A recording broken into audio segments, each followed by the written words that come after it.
Friends, welcome to கல்டா info Tamil. இந்த உலகத்தில் கோடிகளில் ஒருத்தருக்கு மட்டுமே இருக்கக்கூடிய அரிய வகை வினோதமான நோய்களை பற்றி தான் இந்த வீடியோவில் பார்க்க போகிறீங்க. இந்த வீடியோவில் பார்க்க போகிற ஒவ்வொருத்தருமே அவங்களுடைய குறைகளையுமே நிறைகளாக மாற்றி வாழ்ந்துட்டு இருக்காங்க. இப்படிப்பட்டவங்களை தான் இந்த வீடியோவில் பார்க்க போகிறீங்க. இந்த வீடியோ ரொம்பவே இன்ட்ரெஸ்டிங்காகவும் இன்ஃபர்மேட்டிவாகவும் மோட்டிவேஷனலாகவும் இருக்கும். அதனால் ஸ்கிப் பண்ணாமல் முழுசாக பாருங்கள். இன்னைக்கான வீடியோட கொஸ்டின் என்ன அப்படின்னா, நீங்கள் இது வரைக்கும் உங்கள் லைஃப் டைமில் மாற்றுத்திறனாளிகளாக இருக்கிறவங்க யாருக்காவது ஒரு சின்ன ஹெல்ப்பாவதும் பண்ணியிருக்கீங்களா அப்படின்னு மறக்காமல் கமெண்ட்டில் சொல்லுங்கள். வீடியோக்குள்ளே போகிறதுக்கு முன்னாடி இந்த வீடியோ லைக் பண்ணி என்னோட சேனலையும் சப்ஸ்கிரைப் பண்ணிங்க அப்படின்னா எனக்கு அடுத்தடுத்த வீடியோ பண்ணுறதுக்கான என்கரேஜ்மெண்ட்டாக இருக்கும். வாங்க வீடியோக்குள்ளே போகலாம். முதல்ல நீங்கள் பார்க்க போகிறது நதியா லோரியலா.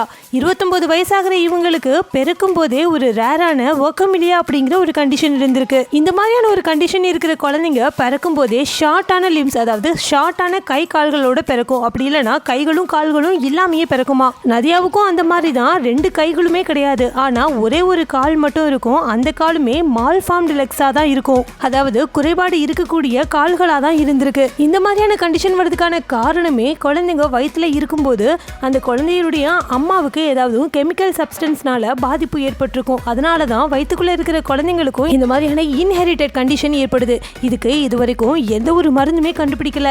இதை குணப்படுத்தவே முடியாது. இவ்வளவு விஷயங்கள் இருந்தாலும் கூட இவங்க அவங்களுடைய மனசை தைரியப்படுத்திக்கிட்டு சோஷியல் மீடியாவில் ஒரு இன்ஃப்ளூயன்சராக இருக்காங்க. அது மட்டும் இல்லாமல் நிறைய ஸ்கூல்ஸ் காலேஜஸ்க்கெலாம் போயிட்டு மோட்டிவேஷனல் ஸ்பீக்ஸும் கொடுக்குறாங்க.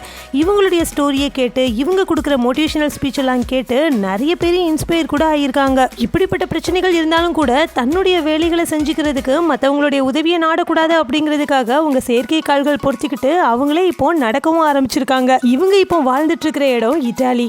அடுத்ததான் நீங்கள் பார்க்க போகிறவருடைய பேர் டிடி கோஸ்வரா. ஆனால் இவருடைய பேரை சொல்லி கூப்பிட்டா இவரை நிறைய பேருக்கு தெரியாது.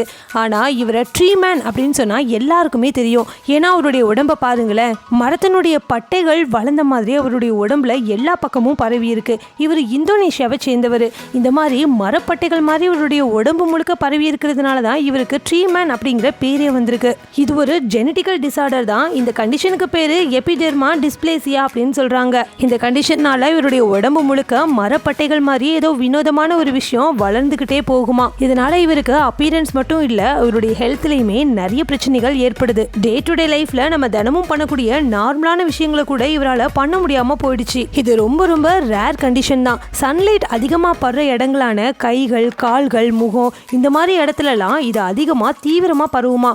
ஏன்னா இந்த கண்டிஷனுக்கு ஹியூமன் பாப்பிலோமா வைரஸ் தான் காரணமா இருக்கு. இவர் பிறக்கும் போதெல்லாம் நார்மலான எல்லா குழந்தைங்க மாதிரியும் தான் இருந்திருக்காரு. இவர் டீனேஜ் பருவத்தை அடையும் போது தான் இந்த மாதிரியான ஒரு சில மாற்றங்களை இவருடைய உடம்புல இவர் உணர்ந்திருக்காரு. முதல்ல அவருடைய கால்கள்லையும் அவருடைய ஃபேஸ், அவருடைய ஆர்ம்ஸ்லையும் இந்த மாதிரி சின்னதாக வளர ஆரம்பிச்சிருக்கு. போக போக இவருக்கு இது அதிகமான க்ரோத்தாக இருந்திருக்கு. இந்த கண்டிஷனோட வாழ்றதே பெரிய சேலஞ்சிங்கான விஷயமா இவருக்கு இருந்திருக்கு. இதனால தாங்க முடியாத வலி கூட இவருக்கு இருந்திருக்கு. இப்படி ஒரு மனுஷன் இந்த உலகத்தில் இருக்காரு அப்படின்னு உலக அளவில் எல்லாருக்குமே தெரிய வந்ததுக்கான முக்கியமான காரணமே நவம்பர் 2007 இவரை பற்றின ஒரு டாக்குமெண்ட்ரி எடுக்கிறாங்க. டிஸ்கவரி சேனலில் TLC's மை ஷாக்கிங் ஸ்டோரி அப்படின்ற ஒரு எபிசோட் வரும். அதில் ஹாஃப் மேன் ஹாஃப் ட்ரீ அப்படிங்கிற தலைப்பில் இவரை பற்றின டாக்குமெண்ட்ரி எடுத்திருக்காங்க. அதே மாதிரி ஆகஸ்ட் 2008 ABC's மெடிக்கல் மிஸ்ட்ரீஸ் அப்படிங்கிற ஒரு ப்ரோக்ராம்லையும் இவரை ட்ரீமேன் அப்படிங்கிற தலைப்பில் டாக்குமெண்ட்ரி பண்ணியிருக்காங்க. இது மூலமா உலக அளவில் இவர் தெரிய வந்திருக்காரு. மெடிக்கல் ஃபீல்டுக்கே ஒரு சேலஞ்சிங்கான விஷயமா இருந்திருக்கு. இவரை எப்படி கியூர் பண்றது அப்படிங்கிற விதத்தில் ஆராய்ச்சியும் மேற்கொண்டிருக்காங்க. அதுக்கப்புறமா இவருடைய உடம்புல ஏகப்பட்ட சர்ஜரிஸும் பண்ணியிருக்காங்க.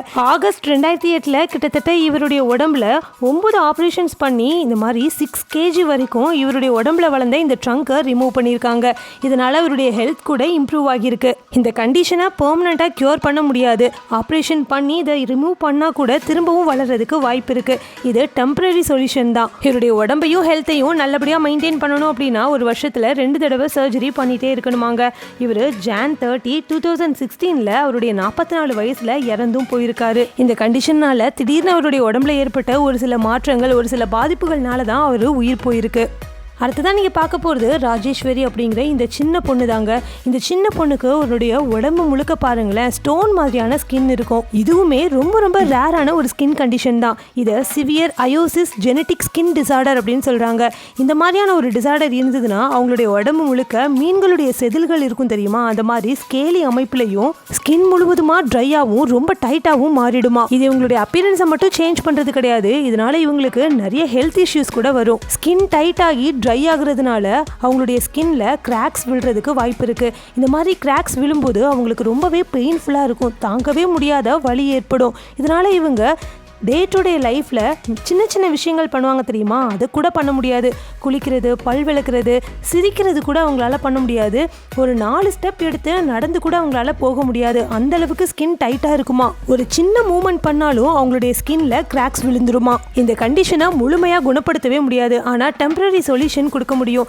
தண்ணிக்குள்ளே கொஞ்ச நேரம் இந்த பொண்ணை உட்கார வச்சு அப்படியே விட்டுட்டோம் அப்படின்னா அவங்களுடைய ஸ்கின் எல்லாமே கொஞ்சம் சாஃப்டன் ஆகுமா. இந்த மாதிரி தினமும் பண்ணால் மட்டும்தான் இவங்களுடைய உடம்பு இந்த மாதிரி கிராக் விடாம டைட் ஆகாம கொஞ்சம் சாஃப்டனாகவே நீடிக்குமாங்க. இந்த மாதிரி உங்களுடைய உடம்புல இருக்கக்கூடிய இந்த ஸ்கின்ல கொஞ்சம் கூட ஈரப்பதம் இல்லாம இருக்கிறதுனால பாக்டீரியா ரொம்பவே நல்லா அவங்களுடைய ஸ்கின்ல வளருமா. இதனால இவங்களுக்கு ரெகுலரான மெடிக்கல் செக்அப் தேவைப்படும், ஆன்டிபயோட்டிக்ஸ் ட்ரீட்மெண்ட்ஸ் தேவைப்படும்.